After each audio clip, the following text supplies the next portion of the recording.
People of Earth, we have come to upgrade your cosmic consciousness. DNA activation ready. In 3, 2, 1.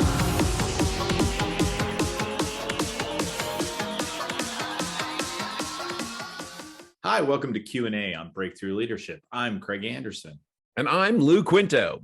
Lou, after our great live session last week, which I am sure people were just thinking, man, we should have live sessions every week. Yeah, no, they're too stressful. No. They're too stressful. Yeah. Too stressful. Yeah, because on a live session, it has to be a one take. I mean, we're one take 98% of the time when we do the podcast, but there's that 2%. And when you do the live, I'm always thinking that I'm gonna do or say something that I'm gonna regret. So but it was fun. It was fun. But it started us off on a series. A series. Yes, because we started talking about the Great Resignation. The Great Resignation. And this week's podcast and next week's podcast and the podcast after that, we're going to be talking about the Great Resignation. Not to be confused with the Great Pumpkin Charlie Brown. Oh, which, by the way, mazel tov on you and Susan. Oh, thank you very much. I got engaged for all our viewers at home. Yes, yes. Second time around. Okay. There you go. I'm betting the under on this one. Oh, goodness gracious. All right. Well, with that said, the Great Resignation, we're very excited to talk about this. And we wanted to do this, bringing this from a couple of different points of view. This week, we have Mauri Schwartz, who is the president of Career Insiders. She's a career coach. She's really good at what she does. And she is a San Francisco Giants fan, even though this is coming out to you a few weeks after the playoffs have started. We do have a prediction from her as well. But we wanted to start out with the perspective of a career coach who is advising those people who are deciding they want to be part of the Great Resignation, right, Lou? Or not be part of the Great Resignation. Or not be part of it. But it's going to be a great interview with Mauri. So why don't we go to it right now? Mauri, welcome to Q&A on Breakthrough Leadership. We are so glad to have you here with us today. Well, thank you so much, Craig. It's my pleasure. Absolutely. We are excited to talk to you, especially during this time of the Great Resignation. And I am sure your clients are all trying to figure out. No, not just the Great Resignation. Let's talk about the San Francisco Giants here. Come on. I mean, seriously, she lives literally across the street from the stadium. So and she's at the games. What's your prognosis, knowing that this won't be out for another 2 weeks from the day we're taping, which is the 11th of October? What's your prognostication so we can come back and go, Mauri was right, or Mauri, you screwed that one up? Oh, I can't go against my team ever. So yes, we're going to be victorious. My calendar is all booked up. Is it really? Because they got a whooping on Saturday. So, I mean, 9 runs LA put up on them. So, but it's 1-1. So it's still early in the series. So, yeah. Exactly. And I ran into Alex Dickerson's little baby boy and his wife yesterday, and they're all excited. So, with that, if he can produce that kid, he's going to produce some home runs for us too. Oh, good. Now, Craig, you can talk about the Great Resignation. Yeah.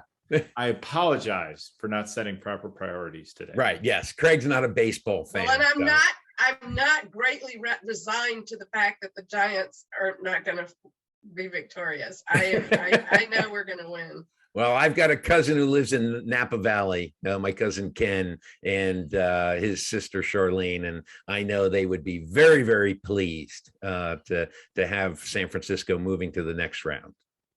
Okay, good. Okay, we're done, Craig. Go Giants. All right. So beyond that, here's the other prognostications we want to talk about, is that we're in this world of the Great Resignation and so many people moving around and looking to move around. And I know, Mauri, you do a lot of coaching with people on where their careers are going and applying for jobs and trying to figure out what they want to do next. So let's kind of go back before we get to greatly resigning. And what should we be thinking? If we're sitting in our office, our viewers are in their office, and they've gone through COVID and they're tired and they're questioning questions, and they're thinking about change, where should they start? What should they be thinking about before they go in and turn in that resignation with great flair on their boss's staff? Well, we can talk later about how they should resign too. But so first and foremost, they need to know what their financial runway is. I mean, we're talking about reality. How long can they go without an income, without a regular full-time job income?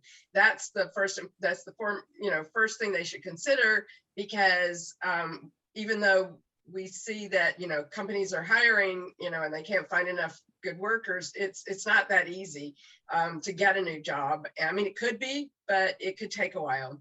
They also need to think about their mental outlook. How tied to their work are they? How much is their self-esteem and self-confidence tied to their career and their work? There are a lot of people who feel that that's it shouldn't be that way. And we've got all sorts of influences outside that try to teach us not to think of it that way. But it's so much of some people. And if you are out of, if you don't have that anchor of a job, sometimes you don't have that same self-confidence. But now I'm gonna interrupt here, Mauri, because isn't that one of the primary reasons that with everything I've read and watched about, this Great Resignation, isn't the primary reason that people are leaving is because they're not getting what they want out of a job. They don't feel that they're valued. Isn't it more, it's not that the job sucks. It's just, it's not fulfilling. I guess that's the word I'm looking for. Well, that's true. I mean, people leave. I mean, whether it's now or any other time, people generally leave jobs because they don't. Mostly because they have a bad manager or something, or in general. I mean, people leave. They don't leave for the money, even though they may say, "Well, they've offered me more money." They leave because of the people, and so yeah, that's true. But still, sometimes the person's self-worth is tied to that job, and so even though they can have both of those feelings at the same time. And and so that's why before one resigns, they really need to understand where that fits and how they'll feel without a job 2 months from now. Right. Because you talked about a financial runway, that they need to know what their financial runway is, but that financial runway, particularly here in the US, is also healthcare tied to. I mean, people stay, and I've heard countless stories of people say, I can't leave my job because, my wife or my spouse, has, MS, or they have a pre-existing, and I need the insurance, and I hate my job, but I'm staying for the insurance. And it's a shame that we live in a country where that is an anchor around people's lives, that they could end up spending 10, 15 years in a job that they hate, which ends up being 10 to 15 years, miserable years of their life. Well, yes, that is sad. I mean, I totally agree with you. That's a whole, I mean, I'm not an expert in that, in the healthcare, but yeah, I mean, I've gone through as an entrepreneur, as a solo worker, I've gone through paying for insurance, and it's expensive. And then they don't want to cover certain things. And, now finally after, it's been 10 years now with the Affordable Care Act, they cover pre-existing, but I hear that a lot. Yeah. I hear it a lot. I mean, people can get COVID, which is expensive. I mean, not COVID. Cobra. Yeah. Cobra. They can get COVID too. If they don't social distance or wear a mask or get a vaccine, they can. And that can be expensive also. Yeah. No. But anyway, Cobra, so some others. So there's the financial runway. There's the mental outlook. How tied up they are, to having that, to being able to say, I'm an engineer. I mean, they're still an engineer, but anyway, and another thing they want to consider is what their industry and their functional role is. So, for instance, some jobs come faster than others. Right. Some, the lower level and the more, definitely if you're in retail or something like that, or in the sort of blue collar part of the supply chain, then you're going to be able to get a job a lot faster. They can't fill enough. But for Yeah, skilled we've got a new term for them. They're called essential workers. essential workers. Thank you. Yeah. And I was thinking about that, and then I go, I know I'm wrong here, but anyway. Yeah, no, Essential, but well, but they are. I appreciate them. yes, oh, absolutely. But one of the things that again, I do a lot of research. It's that mid-career individual that is really a majority of this great resignation. We're talking from 30 to 45 years old. I mean, when I was coming up, 30 to 45 was like when you were hitting your stride. If you were going to get promoted, if you were going to be on a succession path, if you were, going to move up the organization quickly, that was the beginning of that runway. Now, in this great resignation, those are the folks that make up the majority of, you know what, I'm moving on. Yeah, and I mean, I'm all for it if they can do it, but it's like one other thing. So the things I'm bringing up are not meant to discourage people, but they should just consider them. The fourth one is the age. So right. You said 30 to 45. Well, right. People who are, the ageism is sadly, very, very sadly, it is rampant in this country, and especially here where I am in the San Francisco Bay Area and tech. I mean, ageism is just incredibly horrible. And so, now, what do you mean by that? Make sure I understand what you're talking about. What do you mean ageism is older horrible? People are not getting hired. Okay. All right. Regardless of your experience, knowledge, you're old. I mean, some are, but it's really hard. I have clients who are, over 50, right. and it happens with men and women, right. But especially in tech.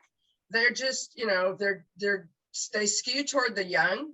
And why is that? Why is that? Is that because, it's the old, you can't teach an old dog new tricks mentality that people have? I think that's what they think. And I think there's so many young people who are in mid to high level management positions. They, it's a generational thing. And, of course, one age group, one generation blames the other. And they, right. The millennials say things about the people who are the boomers, and the boomers say the millennials are don't approve, whatever. So but so there's that, and I think that, and always people have hired people who look and sound like them and think right. like themselves, and that's not a good thing. There's a bigger push for diversity, but in all the push for diversity, age is not one of them that they focus on.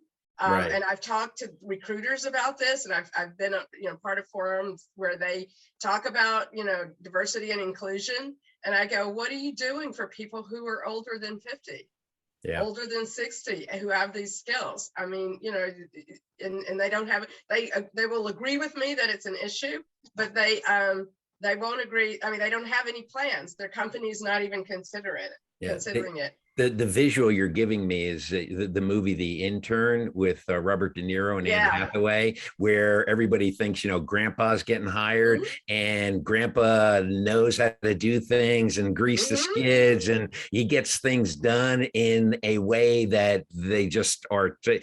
In the end, I mean, all of the young people around him are just, he's like, oh my gosh, you are so smart. Yeah, but he got the job, at least, so, and that showed what reality is. And so one of the things I advise my clients who are a little older, that I will, say, okay, there is ageism, but you have to go and put your best foot forward anyway.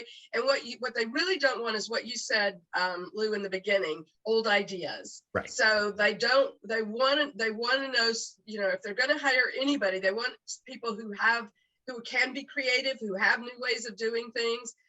Although, especially in software development, since I started out as that many, many years ago, the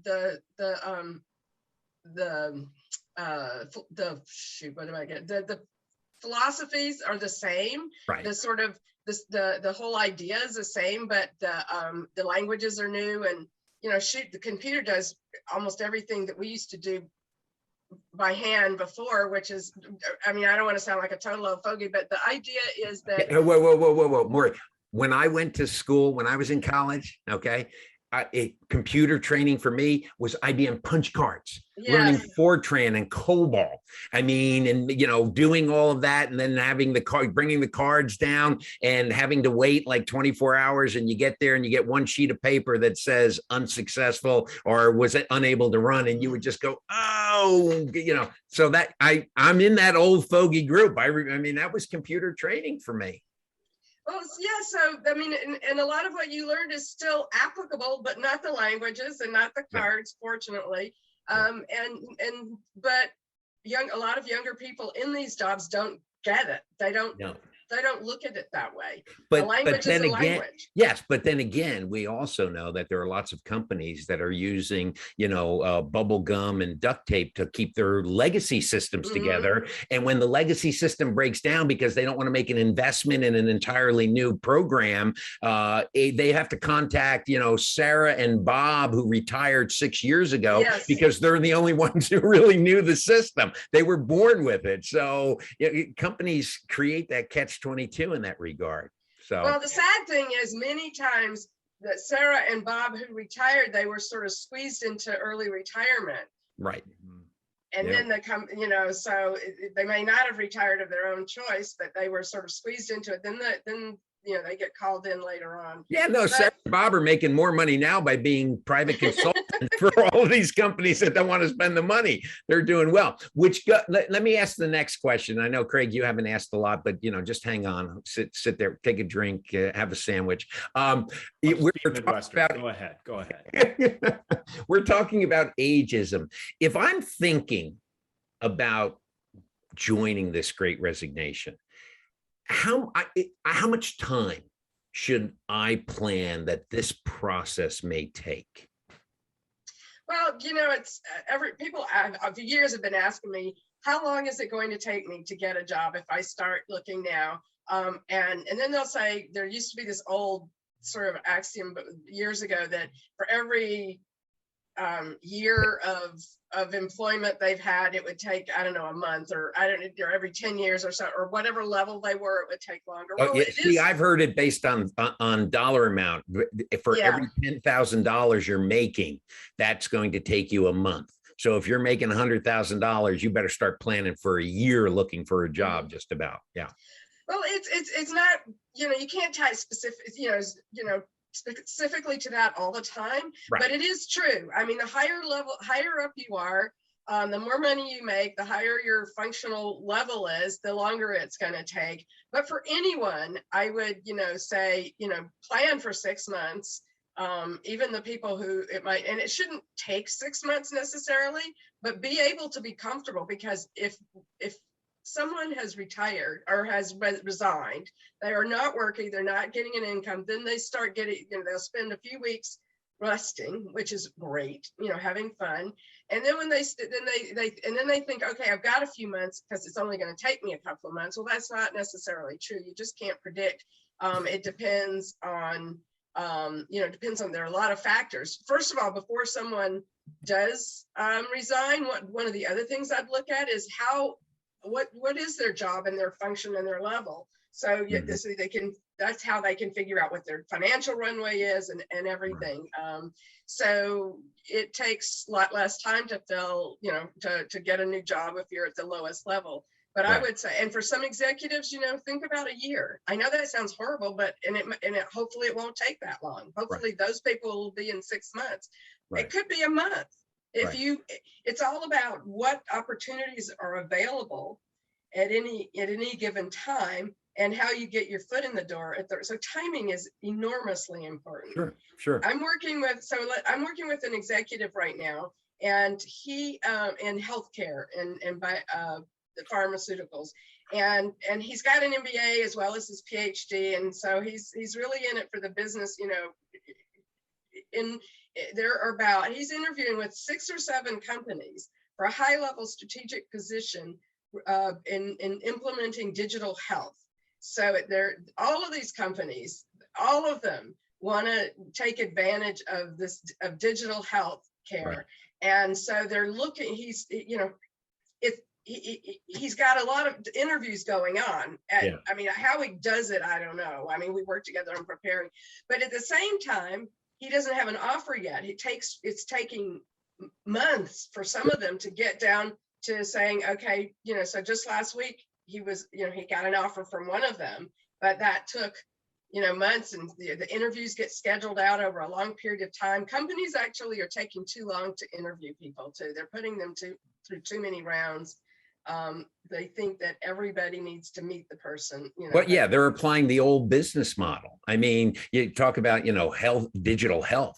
I mean, geez, before COVID, the entire health industry scoffed at that and said, no, we'll never do that. And all of a sudden COVID comes along and they're embracing it and they're funding it and developing it at levels that who would have thought 20 months ago that they would have done that. Yes, Craig? I mean, oh yeah, Craig. Yeah, is he still awake, Craig? Are you still there? As we're talking through this, and we're talking about this idea of Great Resignation, that we're not necessarily assuming that these folks are leaving a job to start a job or got fired from a job. How does it look if I've got a good job right now that I'm relatively miserable in for all the good reasons we've identified, and I want to start searching? How do I do that shadow search, if you will? So I'm looking for a job, but I don't want my boss to know. Well, I mean, the one place where your boss might know is if you suddenly do something big with your LinkedIn profile, and forget and leave the option so that everybody can see them updating it time after time after time. You can turn that off, so you can do that for sure. So that the only way they can see it's updated is if they actually went into your profile. The other way is, it used to be, you came to the office one day wearing a suit, Right. and they go, you're going on an interview. Well, almost nobody, even in New York in finance, they're beginning to dress down a little bit. So nobody's coming to work, and nobody's coming to work still anyway. So you're at home, you have all this flexibility with your time. So it's pretty easy to conduct a job search. I mean, I don't apply easy to conducting a job search, but I think the people have a lot more flexibility with this working at home and everything. Yeah. So to do the low key search is pretty easy. Yeah. And our joke was always, it was a job interview or a funeral. Those were the two that showed up, suited up. So it is possible, but I'm going to guess, Mauri, that the timelines don't really change all that much. You're still looking at least maybe 6 months to a year to make that transition, maybe a little longer if you're trying to be very coy. Well, it could take a little longer because it's a job search done properly is time consuming. So, it can be a full-time job in and of itself if you do a proper search. So that it does take time, and it kind of depends. I have clients who, their jobs are, just amazingly busy, and it takes them, they have to. And I go, if you want to make this change, you're going to have to find some time to do it. And they go, well, maybe I should quit my job. And I really caution them about that. But, sometimes it's okay. Well, the old maxim I always had was it's a lot easier to find a job when you have one, not when you're looking like I desperately need to get one. I always think of Kramer versus Kramer, where as I just date myself to be over 52, where he's desperately trying to get that job before Christmas, right? And so okay, Luke, go ahead. Yeah. No, the other thing, and we've talked a little bit, and you mentioned both occupations, but from everything that I'm gathering, it's the tech industry and the healthcare industry that are experiencing the most significant portion of people leaving in this Great Resignation. Is that what you're in tech? You're in the heart of tech in the San Francisco Bay Area. So, but you also then mentioned you had a client in healthcare. Are you finding that there's that gap there? Because I know in healthcare, it's a shortage of people because nurses are quitting, doctors are retiring and saying, I'm fed up with the insurance. I'm fed up with all this nonsense of people coming in and yelling at me. I'm being overworked. I've been listening to all of these people, and people are just saying, I'm done. I'm going to become a barista at Starbucks. And the only thing I have to worry about is if I give someone cold coffee, and then that's my fault. So are you finding those two industries are experiencing the most of this? Yeah, I mean, so my client in healthcare I mean, he didn't do a great resignation, but that wasn't his impetus for doing a Right. job search. But I do find that, and I mean, I think healthcare, for the reasons you mentioned, for the reasons we all read about Right. in the paper all the time, Mhm. and in so many areas of the country, they're working their butts off, and they have people not taking care of themselves. So, so those are two places for sure. Okay. Are you seeing it in any other industry that you're saying, okay, retail, really? Well, could that though, because retail is starting to, thanks to Jeff Bezos, and retail's starting to phase out. I mean, heck, I remember where I had friends whose mothers and fathers supported an entire family on a retail salary growing up. Now, my mother had a small retail clothing store in Alabama, and she supported us and sent us to school. She clothed, fed, sheltered us, and sent us to college. So yes, I mean, and that's awfully hard. So you're right about that. I mean, there over the years that's been happening. So there are a lot of retail people who've been out of jobs for quite a while. Right. But the ones that are there, and they're up against, having to police people coming in with or without masks and vaccinations. I mean, I believe in masks and vaccinations, but I wouldn't, as a hourly worker, I wouldn't want to be the one to have to impose those and enforce them. So yeah. No, absolutely. I mean, heck, I was reading or watching a video. I think I was watching a video on PBS, and they were interviewing a librarian. And she quit her librarian job because she said, I was constantly playing mom. I would say, no, put your mask all the way up. No, put it all the way up. No, you can't go around the corner and take it off. You have to. And she just said, I got tired of it because people's reaction to me was like, I was some sort of Gestapo figure. And she said, I couldn't take the stress anymore. So talk to me where stress and anxiety, because we've now touched upon that. Is stress and anxiety in the job also part of this great resignation? Absolutely. I mean, stress is usually, and anxiety usually come up a lot when you're, if you're in a job and you're not happy with your job. A lot of the times it is because it's stressful. You're not getting the feedback you need. You're not getting the support you need. Your boss is a jerk. And it's all stressful and it's all anxiety making. That's why they go, I can't take this anymore. So absolutely, definitely, for sure. And with this great resignation, a good percentage of those people are people who are already thinking about, I mean, you probably all, every now and then run across someone and you go, how you doing? Well, I'm not happy with my job. I'm thinking of quitting, but they aren't really thinking, they thinking of it and getting to it. And I think that's an issue now. So if in Alabama, we call that I'm fixing to, right? Yes. I'm fixing to get a new job, which means you ain't really getting a new job. Yeah, I'm fixing to quit. Yeah. So bless your little heart. Yeah, Craig, that was a dig she just provided at me. I heard it. Yeah. So, Mauri, in all due respect, let me give you a New York dig. Where does this life work balance come in also? Because stress and anxiety is part of it. And with the remote working and the flexibility, companies paid a lot of lip service to work-life balance. But now it's coming around and it's biting them because their employees are saying, no, I want work-life balance. Mm-hmm. Is that part of this equation also? Well, it is. I mean, again, it goes back, it lumps into the same, all of these things sort of find themselves in the same ball, but basically. Right. And if somebody is really happy in their job, then they aren't as concerned about the work-life balance. I mean, nobody wants to work 80 hours a week on a continuing basis. Right. But if they're really enjoying it, they and they feel that they're valued, and they're getting that right feedback, and they can see they've made a contribution and it's appreciated, people will do a lot if that's the case. So companies can really improve, their situations a lot more by paying attention to what employees are wanting. and not just listening to the lip service, because like I said about the salary, I've been trying to get an increase and they won't give me an increase, or I'm leaving because they'll pay me more money. But that's in the end, in a minority of situations, is it that people leave jobs because of the money.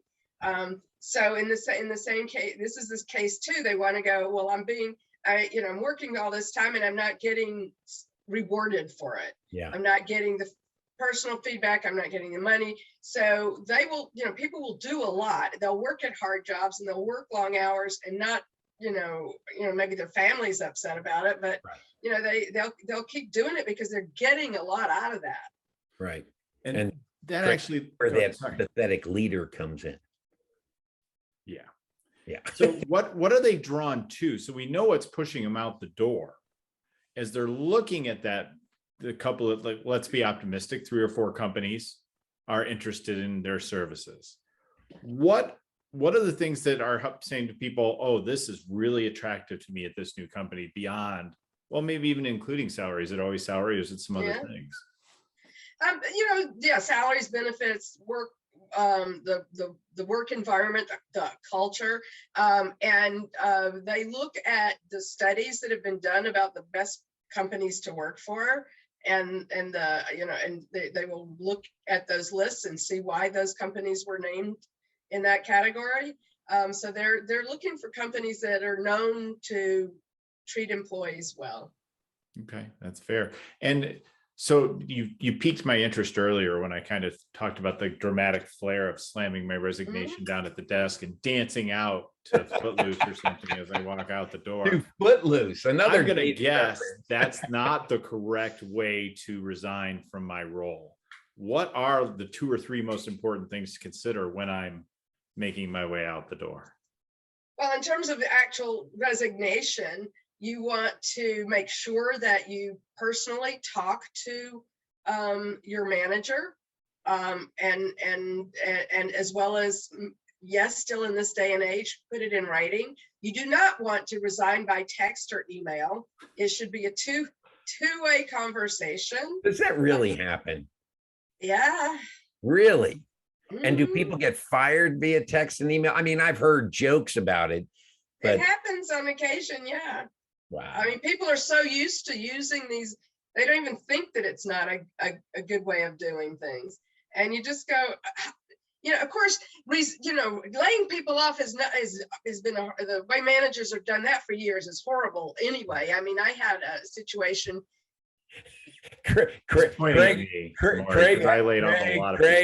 Craig's past, when he and I first met, his job, literally, he was working for Chase Bank at the time, and he just went around and fired and laid people off in the student loan division.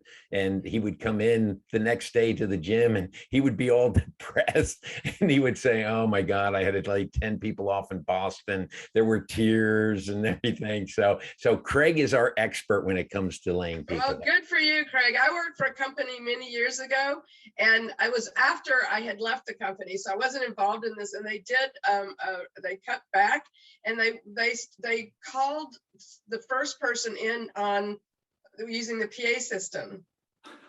And so they weren't onto it yet, and they told them, they laid that person off. And then that person came back. So every time somebody got called, they knew at that point, and it was just so awful.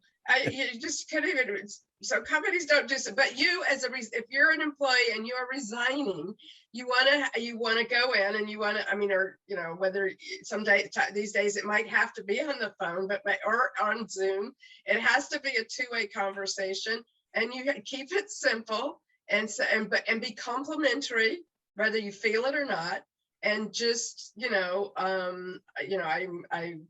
whatever you want to say. If you're leaving for another position, I found another great job, and I've learned a lot here, and I've really appreciated working for you. It's time for me to move on.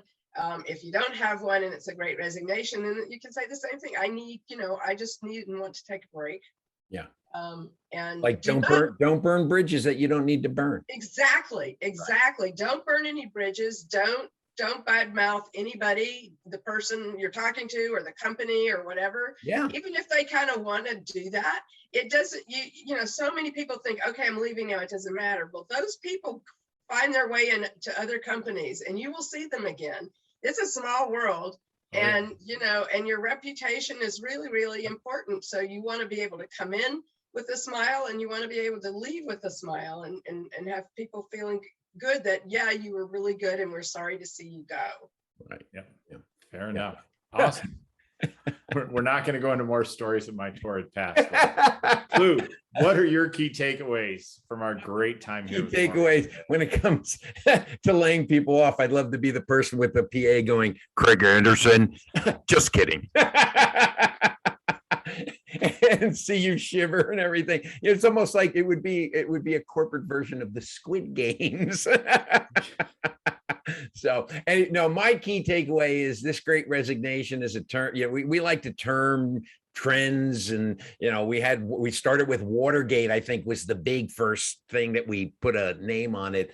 The Great Resignation is going to be here for a while, because the business models are changing. Companies are realizing that they need to be nicer to their employees. And if they hadn't been in the past, those employees, I won't say are looking for greener pastures, but, you know, it goes back to that. I want to come to a place where I'm going to spend a lot of my life and be happy. And it ain't happening here. And I think COVID really allowed people to reevaluate, where some people have gotten out of, from what I read, gotten out of their business entirely, whatever they did, whatever that discipline was for 20 years or whatever. And they've become entrepreneurs. They've, you know, moved to the country. They've, you know, started a horse farm or a pig farm or something like that, where they feel when they wake up in the morning, I'm living my life. So I think companies really need to not ignore the Great Resignation. They need to pay attention to it, because as we all know, you're not only losing an employee, but you're losing relationships, you're losing knowledge, you're losing, you know, cogs in that great machinery that you have. And if you have an important person leave and you didn't see the handwriting on the wall, you're gonna be in trouble. That's a long key takeaway, but that's my key takeaway. Fair enough. So I'm not 100% sure where pig farm came from, Lou, given all your talk about research, but hey, maybe. Well, hey, we're in the Midwest. I'm thinking farms, pigs, you know. Sure. The key takeaway I have, and I think this was such an important point you made, more about, think about as you're going through this, what is your psychological connection to the role you are in? And I know that was a big deal for me when I had the title and I had the money and I had all those things. And it might not start out that way in their job, but over time it becomes that way. And when you're walking away from that, thinking about what that feels like is such an excellent point to be made. So thank you for bringing that up. Mauri, what is your key takeaway today? Please say it's pig farms from Lou. The worst impersonation of a pig I've heard, Mark. No, it's not. You want to see, I could do other animals too. But anyway, my takeaway, first of all, is that you guys are a lot of fun to talk with. So this has been fun. Thank you. And I appreciate you're taking the time to talk about, first of all, to bring me on. Thank you for that. And to talk about this topic and have us. Are you impersonating a dog? While I'm talking. Anyway, sorry about that. So, right. I like the issues that each of you brought up. And I wanted to go back to that thing, Craig, that you were just saying, your takeaway about how closely you're tied to your title and your job and everything, because you know it is an important thing. And when you go to interview, when you apply for new jobs and you get into that job search, your self-confidence is the most important aspect you can take with you. Right. So you want to make sure you put yourself in a situation where you can maintain that self-confidence, whether, you know, so if you leave, that's fine, but just think about what you're doing so that, you know, spend some time constructively and productively doing something that makes you feel good about yourself. You don't want to get to, because that back to the Kramer versus Kramer thing, that desperation is not something you want to carry into an interview with you. Perfect. Yeah. Great. Thank you. And Mauri, for anyone who's watching this and says, man, I want to get out, or I just got sent out, I need some help. How do people get a hold of you, Mauri? They email me at Mauri, it's Mauri at Career Insiders, CareerInsiders.com. And you can phone me at 415-391-1794. That's my office number. You can reach out to me on LinkedIn. I'm the only Mauri Schwartz that I know in LinkedIn, so it'll come up.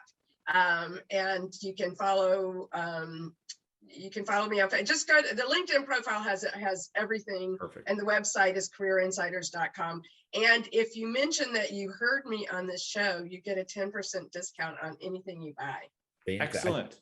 I think that's the first discount that we've had. That's great. I love that. That's fantastic.